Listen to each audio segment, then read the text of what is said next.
What's up, lore masters? Today will be somewhat of an addition to my video, Ships of the Time.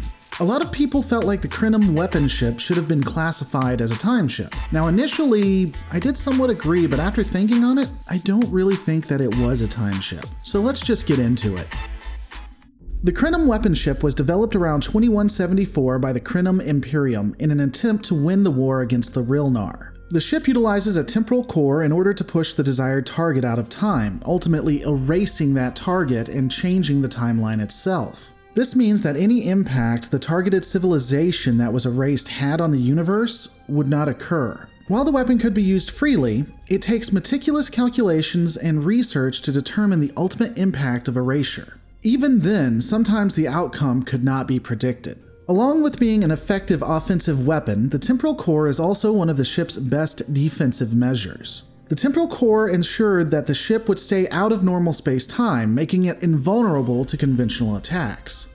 The vessel would also have directed energy weapons, however, should it need to transit into conventional space-time. However, the ship was extremely weak once its temporal core was taken offline, its shields not even being able to withstand a photon grenade.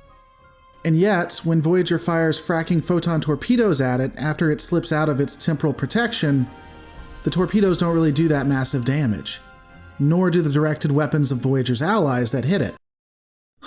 We don't know too much more about the ship except that it has a maximum of warp 6, and we don't have a good idea about the interior of the ship either. But what we do know is that the Krenim love browns, and dark reds, and dark greens, and blues.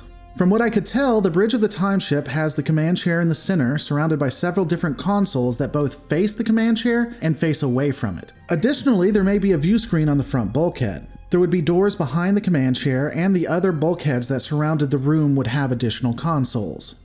Because I won't hear the end of it unless I include it, Star Trek Online, you know, the game that many consider canon that allows you to have a dinosaur with lasers on its head as a Federation officer, and then you and Dino Dax get to go on to slaughter people on planets en masse. I mean, you remember that game? Anyway, Star Trek Online has the Krenim return and somehow know the knowledge of what occurred to Annorax, even though the crux of the entire plot is that you wouldn't remember. The Krenim Imperium provides the schematics of the ship to the Delta Alliance, who utilize it in an attempt to destroy the Iconians. They determine that this would not be effective and attempt to restore Romulus, to only find a restored Romulus is an assimilated Romulus, which leads them to destroying a Borg hub network, resulting in Romulus staying destroyed and the erasure of an entire race.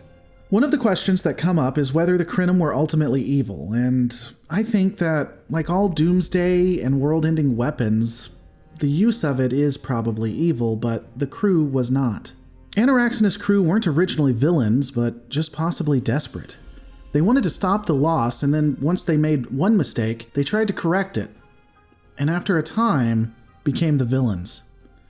Good intentions and all that. That also makes me question the temporal agents. Again, you can try to justify it, calling it a closed loop, but I can't see them not stepping in. They've stepped in for far less, and you're telling me the other temporal powers wouldn't take a look at this or wouldn't step in themselves? That seems ludicrous to me. Overall, the Krenim ship is interesting, and the Year of Hell was a great episode. Honestly, it should have been a season, so I'm not really putting Voyager down for that. However, it just doesn't make a lot of sense when you look at the overall logic of it, but those are my thoughts. What are yours? Let me know in the comments below. As always, guys, please remember, in the end, we're all just stories, so make yours a good one.